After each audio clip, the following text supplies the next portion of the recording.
I want you to visualize an upwardly mobile professional in today's economy. Let's call him Arthur. Arthur is a guy who makes a very good living. He just parked his car in front of a high-end premium banking branch in the city's financial district. He doesn't enter through the common revolving door on the ground floor with the rest of the population. He has direct access to the elevator that takes him to the second floor, the private or select sector. The environment smells of expensive perfume and fine wood. He sits down in a genuine leather armchair. His account manager, a guy impeccably dressed in a custom-tailored suit, walks out of his office smiling. He calls Arthur by his first name, shakes his hand firmly, sits across from him, and tells the secretary to bring a freshly extracted espresso served in a porcelain cup, accompanied by sparkling water. As Arthur drinks that coffee and listens to the manager praise him, his brain receives a massive injection of dopamine. He looks around and his ego whispers, "I am special. The bank recognizes me as an authority. I have won at life, and now I have a dedicated manager exclusively to take care of my money." What Arthur does not know, and what his ego prevents him from seeing, is that espresso is, mathematically speaking, the most expensive beverage he has ever consumed in his entire biological life. That coffee, that smile, and that armchair cost Arthur about $800 a month in hidden fees, destroyed opportunity costs, and toxic financial products. In Arthur's head, he is a VIP client.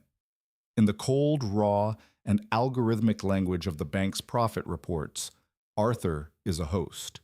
He is a premium cash cow being milked with classical music playing in the background. The retail banking system is not a charity designed to protect your net worth and guarantee your peaceful retirement. It is a hyper-optimized casino architected by math geniuses and behavioral neuroscientists with one single, exclusive, central goal: to transfer generational wealth from your pocket into the pockets of their shareholders and directors.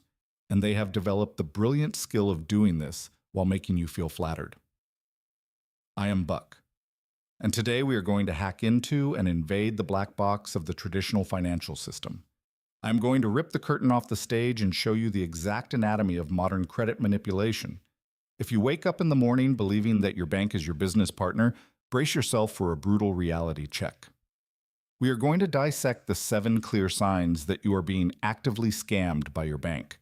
And at the end of this briefing, I will hand you the tactical extraction doctrine so you can cut that umbilical cord, stop the bleeding, and take command of your own treasury.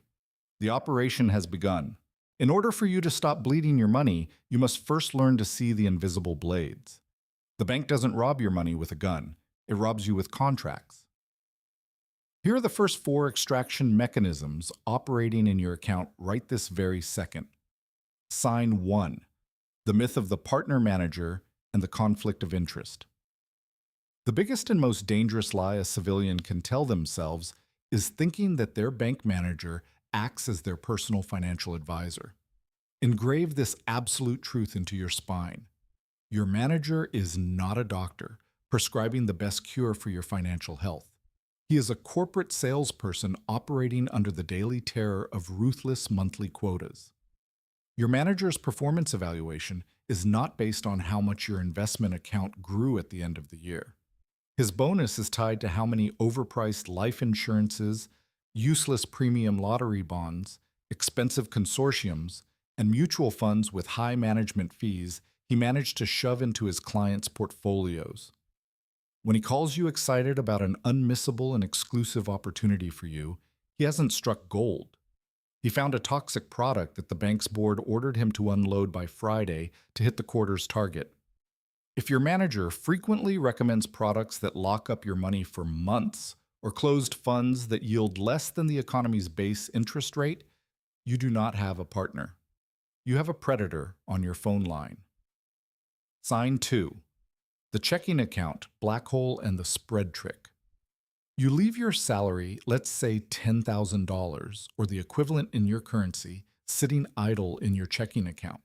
You do this because your brain thinks it is safe to have immediate liquidity. And since you don't pay a maintenance fee for the account, you have the illusion that you are getting the upper hand on the bank. Here is the physics of the market operating against you. Money never sleeps. That capital you see sitting as a green number on your app screen is not kept in a physical vault with your name engraved on it.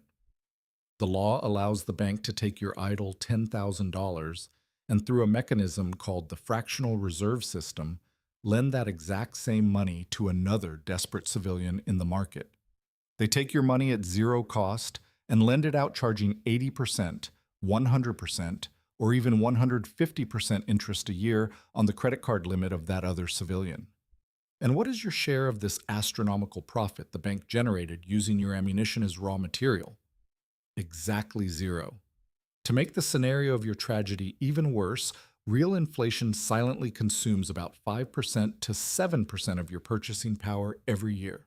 Meaning, in practice, you are losing money daily while providing free bricks for the bank to build more mirrored skyscrapers. If your bank does not automatically remunerate all the idle balance in your account, at least at 100% of the government's base interest rate, you are being robbed in broad daylight legally. Sign 3. The credit limit increase, disguised as a reward. Imagine the scene. You get a promotion at work. 2 months later, you open the bank app and there's a shiny banner flashing with digital confetti. Congratulations! Your credit limit has been pre-approved for a 50% increase. Your primate brain instantly releases a wave of endorphins. You feel approved. You feel that the institution has validated your success and recognized you as a superior member of the food chain. This is purely malicious psychological engineering. The bank didn't increase your limit because it analyzed your character and concluded you are an excellent capital administrator. Quite the opposite. It increased your credit limit because its predictive artificial intelligence algorithms detected patterns that prove you have an impulsive consumption profile. They are calculatedly lengthening the rope with which you will hang yourself in the future. The bank does not profit from your discipline. The bank profits rivers of money from your desperation. The expanded limit is not a trophy for good behavior. It is the bait inside the mousetrap, armed and waiting for your first major financial slip-up, so they can charge you the cruelest revolving rates on the planet. Sign 4. The mathematical confiscation of management fees. You finally decide to be an adult and start investing. Your manager invites you into a room and offers you the bank's exclusive premium multi-market fund. He tells you, with an incredibly casual tone of voice, that the fund charges only a 2% management fee a year. Your mind, which has not been trained to calculate long-term compound interest, naively thinks, 2%? Wow, the bank does all the work and I keep 98%? That's a wonderful deal. That is the biggest and most expensive miscalculation the global middle class makes. That 2% poison does not just apply to your profits. It corrodes 2% of all your accumulated capital every single year, religiously, whether the fund makes money for you or loses money in a crisis. Let's put the brutal and cold math on the table. Imagine you invest $100,000 at 30 years old in a clean, independent index fund with zero fees, yielding the historical average of 8% a year. When you reach 60 years old, 30 years later, you will have just over $1 million. Now take those same $100,000 and put them in your bank's wonderful fund, which also yields 8%, but charges you the harmless 2% management fee. Your real return drops to 6% a year. Do you know how much money you reach 60 with in this scenario? About $570,000. Stop and face that number. Those harmless 2% a year confiscated nearly $500,000 from you. They devoured over 40% of all your generational wealth over time. Your manager used your mathematical ignorance to fund his family's retirement, while your family was left with the crumbs. The minefield deepens. The next 3 signs are the system's most advanced warfare tactics. They were designed to anesthetize your perception of danger and aim at the weakest point in your armor, your ego. Sign 5. The fake floor of the overdraft. Frictionless credit. Going back a few decades in time, if you wanted to borrow money from a bank, you had to put on a suit, go to the branch, sit in front of the manager, justify the reason for your temporary bankruptcy. sign several letterhead papers, and feel the crushing weight of shame and debt on your back. There was friction. There was what we call logistical friction. The modern bank realized that friction stopped people from going into debt, so they eliminated it to destroy your perception of danger. They created the overdraft facility, also known as the integrated account limit. If you go to an expensive restaurant, your bill debits $1,000, but you only have $800 in real balance. The transaction is not denied. You don't suffer the shame of having your card declined in front of your guests. The account simply turns red, the app hides the alert, and the purchase is magically approved. The transition between using your own money and spending the bank's dirty money has become so invisible, so liquid and silent that your brain doesn't even register that you just took out a very short-term emergency loan with interest rates bordering on extortionate criminality. If your bank offers you an automatic emergency credit line tied directly to your checking account balance, understand, it is not extending a safety net to catch your fall. It removed the floor of the elevator and scattered spiked stakes at the bottom of the shaft. Sign 6. Disguised cross-selling and decision fatigue. This is the classic exhaustion scam. You fought for months to get financing approved to buy your first house or to close an essential loan to expand your small business. The rate they promised you in every conversation was 9% a year. But the big day arrives. You are tired. You sit at the bank's desk to sign a colossal 100-page contract full of legal jargon you don't understand. You just want the keys to the house. It is at this exact moment of vulnerability, taking advantage of your decision fatigue, that the manager strikes the blow. He says, with a perfectly casual tone of voice, while flipping through the pages, "Oh, important detail. For our system to be able to release this special, incredibly low rate of 9% for you, we had to include a small institutional life insurance policy and a premium lottery bond of $50 a month. Don't worry, it's standard house procedure." This is a dirty war tactic, and in many countries, it is actively a crime known as tying or cross-selling. They tie a product you desperately want and need, the mortgage, to the forced and coercive acceptance of a product that is garbage to you, but highly profitable for them, the inflated insurance or the consortium. You think $50 extra is nothing compared to buying a house, but $50 a month, invested at 8% over the 30 years of your mortgage, would turn into over $75,000. The manager just stole $75,000 from your future, and he did it with a smile on his face while serving you a coffee. Sign 7. Acoustic engineering and the metal card fantasy. We arrive at the absolute apex of banking neurological hijacking in the 2020s, the sale of the status illusion. The bank sends a package to your house. It is an elegant black box with a ribbon and a seal. Inside it rests a heavy, cold credit card made of pure brushed metal with the word infinite, black, or carbon engraved in silver letters. Have you ever stopped to wonder why on earth the bank spends so much money manufacturing a heavy metal card instead of traditional plastic? It's not for durability. It is pure, calculated behavioral acoustic engineering. The bank knows exactly what happens when you are at a business dinner to close a contract or at an expensive restaurant with your old friends. When it's time to pay the bill, you pull out the card and toss it on the table.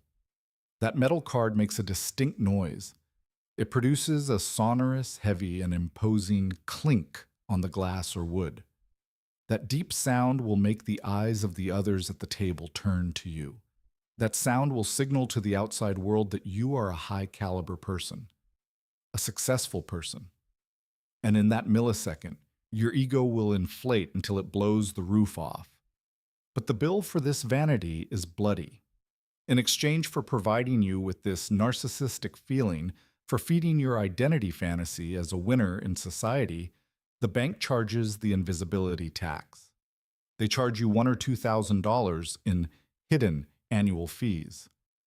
More than that, they obligate you as a rule to keep $50,000, $100,000, or $200,000 of your net worth locked and invested in a mediocre fund belonging to the bank itself, which yields crumbs compared to the open market, just so you have the right to keep the metal card. They traded your freedom and your absolute mathematical profitability for a piece of iron that makes a noise on a pizzeria table. If you keep a massive amount of your money in a bad and inefficient bank just out of fear of losing the black color or the status of a credit card, understand your position in the war. You are not the ruthless commander of your own life. You are just a show-off peacock being slowly plucked. If you heard these 7 signs, analyzed your logistical supply lines, and recognized the massive presence of these corporate parasites operating in your accounts this exact minute, the diagnosis is red. You are being actively swallowed, chewed up, and digested by the retail banking system. Knowing this is the first step. The second step is action. How do you execute the tactical withdrawal, stop the bleeding, and take real sovereign control of your treasury? You will apply, without hesitation, the 3 pillars of the Banking Extraction Doctrine Protocol. 1. Operational decentralization, the iron rule of the 3 vaults. Never, under any civilian or military hypothesis, keep your entire logistical life, your income, and your investments under the roof and control of a single financial institution. That is the #1 lethal mistake of amateurs. If you concentrate everything in one single place, and that bank decides, due to an error in some security algorithm, to freeze your account in the middle of a Friday, you can't even buy a loaf of bread at the bakery. Your money is hijacked. You become a hostage to the system. You must fragment your empire immediately into at least 3 distinct operating bases. The combat account, a modern, lightweight digital bank that is 100% exempt from maintenance fees. This account serves solely for the daily war, receiving your salary, paying the power bills, making current transfers, and paying for groceries. That's it. The War Chest, an independent open architecture investment brokerage totally disconnected from large traditional retail banks. This is where your heavy funds, your stocks, your ETFs, and your treasuries will reside and multiply in the dark. Independent brokerages do not have the moral conflict of trying to sell you insurance all the time. They give you access to a shelf with every product on the global market. The liquidity base, a separate account exclusively for your emergency reserve, your quick bailout money, which must be fully armored and automatically yield 100% of the economy's base interest rate every day. 2. The credit friction lockdown. You're going to open your bank's app tonight, not tomorrow, and execute 2 brute force actions to lock their system against you. First, permanently disable the overdraft limit option, the extra account limit. Do not lower the amount. Zero it out. Request the cancellation of the line. If there is no real, physical, positive balance in your account, the restaurant purchase must be summarily denied. The momentary shame and pain of having a card declined in front of friends is the definitive biological cure for your financial irresponsibility, and it is an infinitely cheaper price than paying 150% revolving interest for a month. Second, refuse and block any authorization for automatic credit card limit increases. If you genuinely need more limit for a trip or a specific purchase, the rule states that you must go to the platform and request that increase manually, intentionally, and bureaucratically. Return the friction and the pain of pain back to your brain. Knowing that you are inside a corporate trap and feeling a heroic motivation right now, in the heat of this moment, does not solve the chronic problem of your submission. Tomorrow morning, with the routine weighing on your back, the machine will try to seduce you again with conveniences, and that motivation of yours will evaporate in the air. What wins financial wars is not your emotion. It is the imposition of doctrine. It was exactly for people who decided to stop being treated as voluntary victims of the system that I forged our Tactical Operations Manual for Civilian Life. This treatise goes by the name of The Order of the Day, 365 High-Impact Actions for Your Financial Sovereignty. Understand this clearly. This is not an empty self-help book. It is a rigorous military execution schedule applied to the defense of your money. You will hold the keys and the exact mechanical protocols to armor your account and exterminate the cancer of lifestyle inflation at the root. You will learn how to automate and lock in your defense, paying yourself first before corporations steal the fruits of your sweat with mental triggers. You will receive one short, lethal, and daily tactical mission for an entire year to destroy your prey mentality and forge the cold mind of an unshakable strategist. Complete access to the Order of the Day manual is unlocked right now. The official operation link is positioned in the first line of the description of this video, and also properly pinned at the top of the comments for your immediate enlistment. The financial investment required to own this manual is purposely negligible. It costs drastically less than the interest fee you pay in a single measly month for forgetting to pay off your credit card. But the return in power, clarity, and absolute dominion it hands you is the immutable control of your own life. The choice knocks on your door with pure math. Continue as an anesthetized civilian, paying the bill for the system's skyscrapers, or take responsibility and command of your operation. The ammo is loaded right down there. The decision is yours. Keep your perimeter locked, your discipline cold, and your freedom non-negotiable. I am Buck. Instruction ends here.